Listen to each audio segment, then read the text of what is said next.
Today we have the 2022 Tesla Model Y. This vehicle has done just over 38,000 miles. It has an automatic transmission and a fully electric motor. On our user interface, we're met with an overview of the vehicle. This allows us to open the bonnet, charging port and boot, all from within inside the car.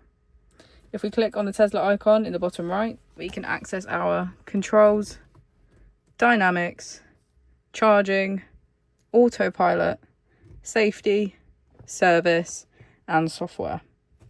Within safety, we have advanced features such as a pin to drive and a glove box pin. If we go back into software and click on additional vehicle information, we can get a deeper analysis of the vehicle spec. The Model Y comes with a 360 degrees camera, and with that you can access your dash cam. If we press here, we can access our climate control, which includes heated seats, a heated screen and a heated steering wheel.